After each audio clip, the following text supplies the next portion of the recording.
మాజీ మంత్రి అనిల్ కుమార్ యాదవ్ మాట్లాడుతున్నారు. లైవ్లో చూద్దాం. ఉత్సాహంతోనే ఈరోజు పనిచేస్తాం.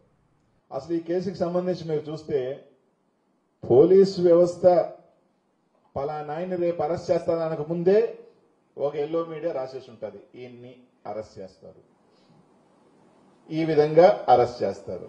అదే విధంగా నెక్స్ట్ రోజు పోలీస్ వ్యవస్థ పనిచేస్తా ఉంది. నిన్నే చూసాం, ఛార్జ్ షీట్ సబ్మిట్ కూడా చేయాల, కానీ ఛార్జ్ షీట్ లో ఉన్నాయన్నీ ఆమె ఎల్లో మీడియా ఈ విధంగా ఈ విధంగా ఈ విధంగా ఈ విధంగా వేసుకుంటా పోతా ఉంది. ఎందుకంటే 5 నెలలు మీరు చూడండి, ముందు పలానా ధనంజయ రెడ్డి గారిని వారం రోజులు అరెస్ట్ చేస్తారు, ధనంజయ రెడ్డి గారికి సంబంధించి ఇవి ఉన్నాయి అనేది ఏబిఎన్ లోనో లేకపోతే ఇంకొక ఈనాడులోనో వస్తుంది, వారం తర్వాత అది జరుగుతుంది. అంటే పోలీసు వ్యవస్థ నడుపుతుందా లేకపోతే ఎల్లో మీడియా ఇది నడుపుతుందా అనేది స్పష్టంగా అర్థమైపోతుంది. గతంలో మిథునని 2017లో అరెస్ట్ చేశారు, ఒక 20 రోజులు జైల్లో పెట్టగలిగారు, మళ్ళీ వాళ్ళే పోయి ఇది రాంగ్ కేసు అని చెప్పారు, జగన్ మిథున బయటకు వచ్చాడు. రేపు ఈ రోజు పెట్టారు, రేపు మళ్ళీ వాళ్ళే పోయి అవన్నీ తూచంటారు, మళ్ళీ బయటకు వస్తారు. మీరు సునకానందం పొందాల్సిందే తప్ప ఈ కేసు ఎక్కడ ఒక ఆధారాలని కేసు, నిలబడే కేసు కూడా కాదు. ఈరోజు ఒకటే చెప్తా ఉన్నాం, ఈ విధంగా మీరు తప్పుడు దీంతోనో జగన్మోహన్ రెడ్డి గారిని, వైఎస్ఆర్ కాంగ్రెస్ పార్టీని, పెద్దిరెడ్డి కుటుంబాన్ని, నిజమే పెద్దిరెడ్డి కుటుంబం అంటే చంద్రబాబు నాయుడు గారికి భయమని, పెద్దిరెడ్డి కుటుంబాన్ని అణిచివేస్తే గానీ ఆ చిత్తూరు జిల్లాలో, ఎందుకంటే చంద్రబాబు నాయుడు గారికి ఎంత ఉనికున్నా చిత్తూరు జిల్లాకు వచ్చే తలకే వాళ్ళు జగన్మోహన్ రెడ్డి గారికి ఉన్న అండగా వల్ల కావచ్చు, దానివల్ల ఏదో రకంగా అణిచివేయాలని, సంబంధం లేని వ్యక్తులందరినీ కూడా ఏదో రకంగా, ఎందుకంటే ఆయన లిక్కర్కి సంబంధించి వాళ్ళు ఆయన మంత్రి కాదు, ఆయన ఎంపీ, ఏదో విధంగా తీసుకొచ్చి ఇరికిచ్చే కార్యక్రమం, ఈరోజు జగన్మోహన్ రెడ్డి గారి మీద బురద జల్లే కార్యక్రమం, ఏదో విధంగా జగన్మోహన్ రెడ్డి గారిని తప్పు కింద పెట్టించే కార్యక్రమం చేయటం తప్ప ఆయన మీద 7 కేసులు ఉన్నాయి, దానికి సంబంధించి పురోగతి లేదు. 2023లో ఇదే లిక్కర్ కేసు 6 డిస్టిలరీస్కే 70% కట్టబెట్టారు, దీనికి సంబంధించి ఒక పెద్ద స్కామ్ ఉంది, దాని గురించి ప్రస్తావన లేదు, ఏమీ లేదు, ఎక్కడ ఆధారాలు లేవు, ఎక్కడికి సంబంధించి ట్రాన్సాక్షన్స్ క్లారిటీ లేదు. ఏమంటే ఎలక్షన్స్ ఖర్చు పెట్టేశారంట, సింపుల్, అయిపోయినాయి కదా ఎలక్షన్స్, ఏదంటే డబ్బులు ఏంటంటే ఎలక్షన్స్ ఖర్చు పెట్టేశారు. అంటే ఆధారాలు లేకుండా ఒక వేగ్ అలిగేషన్స్ ఈ రాష్ట్రంలో. ఒకటైతే చెప్తా ఉన్నాం, ఈరోజు మీరు ఎన్ని అరాచకాలు చేసినా, ఎన్ని కేసులు చేసినా వైఎస్ఆర్ కాంగ్రెస్ పార్టీ ఇంకా బలంగా వస్తుంది. జగన్మోహన్ రెడ్డి గారు ఇంకా ధైర్యంగా, కార్యకర్తలు అందరూ కూడా ఇంకా రెట్టింపుతో, ఇంకా లోపల ఉన్న కార్యకర్తలు అందరూ కూడా ఇంకా బయటికి తీసుకొస్తున్నారు, మీరు ఇంకా బలంగా వస్తాం. తప్పకుండా ఈ కక్ష రాజకీయాలు, ఒకటైతే చెప్తా ఉన్నాం, ఈరోజు పోలీస్ యంత్రాంగం అంతా కూడా ఆలోచన చేస్తా ఉన్నారు, అధికారం శాశ్వతం కాదు, రేపు వాళ్ళు వస్తారు.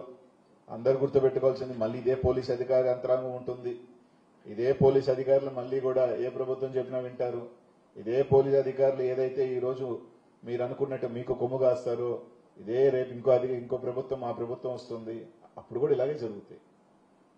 ఈరోజు పోలీస్ అధికారులే మాకు ఎస్పీ స్థాయి పోస్టులే మాకు వద్దురానైనా మేము వెళ్ళిపోతాం అంటున్నారు, మమ్మల్ని రిలీవ్ చేయండి జిల్లాలోంచి, మేము కావాలంటే లూప్ లైన్ లోకి వెళ్ళిపోతాం, ఎవరైనా ఎస్పీ పోస్ట్ కంటే మేము వస్తాం అని చెప్తారు. అట్లాంటిది మాకు పోస్టింగే వద్దు, మేము లూప్ లైన్ లోకి వెళ్తామని అని ఎస్పీలు ఉన్నారంటే ఎంత దారుణాలు జరుగుతున్నాయన్నది ప్రజలు కూడా అర్థం చేసుకోవాలి. ఒకటైతే చెప్తాం, చంద్రబాబు నాయుడు గారికి అంత సీనియరు, 40-50 సంవత్సరాలు రాజకీయాల్లో ఉన్నాడు, ఆయనకి తెలిసి ఉండాల అధికారం ఎప్పుడూ శాశ్వతం కాదు, ఇది ఒక చక్రం, ఈరోజు నువ్వు ఉన్నావు, మొన్న మేమున్నాం, రేపు మళ్ళీ మేము వస్తాం, ఇచ్చినప్పుడు ఖచ్చితంగా అంతకంత ఉంటుంది. రాజకీయాలు మీరు మంచి చేయాలి, కానీ కక్ష చేసే రాజకీయాలు నిన్న జగన్ అని చెప్పినట్టు ఎవరి చేతుల్లో ఉండరు. ఈరోజు మీరు ఎంత ఇబ్బంది పెట్టాలని చూస్తే రేపు ఏ కార్యకర్త కూడా ఎవరి మాటలు వినరు, వినే పరిస్థితి కూడా ఉండదు. ఆ రోజు ఇదే పోలీస్ యంత్రాంగం మీరు గొంతు చించుకున్నా, ఏం చించుకున్నా మీకు కూడా కేసులు పెట్టే పరిస్థితులు ఉండవు. కాబట్టి ఈరోజు కక్ష రాజకీయాల వల్ల తాత్కాలికంగా మీరు సునకానందమో లేదు అంటే సైకోనో లేదంటే ఏదన్నా మీరు పొందొచ్చేమో కానీ ఒక 40 రోజులు లేకపోతే 30 రోజులు మా నాయకుల్ని మా కార్యకర్తల్ని జైల్లో పెట్టొచ్చేమో కానీ అంతమించి వైఎస్ఆర్ కాంగ్రెస్ పార్టీ నాయకులు కానీ కార్యకర్తల్లో కానీ ఎక్కడా కూడా నిరుత్సాహం తింపలేరు. ఇంకా కసి పెంచుతున్నారు. ఇంకా రెట్టింపు ఉత్సాహంతో మేమందరం కూడా వస్తాం. లేని స్కామ్ని ఎక్కడ ఈరోజు చూస్తే మీరు ఇది అన్ని లెక్కలే. మీ దాంట్లో మాకన్నా కేసులు ఎక్కువ అమ్మిన మీరు ఆదాయం తక్కువ ఉంటే తక్కువ కేసులు అమ్మి మేము ఆదాయం ఎక్కువ తీసుకొస్తే ఆదాయానికి గండి పడుతుందని చెప్తా ఉన్నారు. అదే రేటు మారలా. డిస్టిలరీస్ ఇచ్చే రేటు మీరెంత ఇచ్చారో మేమెంత ఇచ్చాం. కానీ ఆదాయం మా ప్రభుత్వంలో పెరిగింది, మీ గవర్నమెంట్లో రేటు తగ్గింది. మీరు ఇంకా ఎక్కువ షాపులు ఉన్నాయి, మేము ఇంకా షాపులు తగ్గించాం. అంటే ఎవరికి ముడుపులు ఇస్తారు? ఇప్పుడు ముడుపులు మీరు తీసుకో ఉండాలా, మేము తీసుకున్నామా? మీరు తీసుకున్నారు ముడుపులు. దానికి సంబంధించి కేసుని తొక్కి పారేసి దీన్ని ఒకటి తీసుకొచ్చారు. డిస్టిలరీస్ మీరు ఇచ్చారు, కొత్త బ్రాండ్లు మీరు ఇచ్చారు. ఒక్క బ్రాండ్ జగన్మోహన్ రెడ్డి గారు ఇవ్వాల, ఒక్క డిస్టిలరీ జగన్మోహన్ రెడ్డి గారు ఇవ్వాల. ఏ ఒక్క షాప్ ఇప్పుడు జరుగుతున్నట్టు ఎంఆర్పీలు పెంచుకోండి, లిక్కర్ షాపులు మీరు పక్కన షాపులు పెట్టుకోండి, బెల్టులు పెట్టుకోండి. ఒక నెల్లూరులోనే చెప్తా ఉన్నారు 250 టౌన్లో ఎప్పుడు ఒక నెల్లూరు కార్పొరేషన్లో బెల్టులు ఎప్పుడు మహా అంటే 5దో 10దో ఉన్నాయి. అట్లాంటిది 250-300 బెల్ట్ షాపులు ఒక మున్సిపల్ కార్పొరేషన్లో ఉన్నాయంట. పర్మిట్ రూమ్లు, షాప్స్ కి పర్మిట్ రూమ్లు ఇచ్చి మీరు ఇష్టానుసారంగా తాగండి, తందనాలేయండి, తీసుకెళ్లి ప్రజల్ని ఇది చేయండి అనే పరిస్థితి ఇప్పుడుందా? అప్పుడుందా? ఇప్పుడుంది. ఇప్పుడు స్కామ్ ఉంది. చంద్రబాబు నాయుడు ఎల్లో మీడియా 10 సార్లు ఒక అబద్ధాన్ని చెప్తే అది నిజమైపోతుందని వాళ్ళు ఏ మీడియాలో ఏవస్తుందో అదే విధంగా పోలీస్ యంత్రాంగం పనిచేయటం కానీ అన్నీ కూడా చూస్తా ఉన్నాం. తప్పకుండా పైన దేవుడు ఉన్నాడు. ఈరోజు మీది, రేపు మాది. మా అన్న రోజు ఈరోజు మీ రోజు ఏందో చూపించారు. మా అన్న రోజు కూడా మా రోజు ఒకటి వస్తుంది. ప్రజలకి మంచి చేస్తూ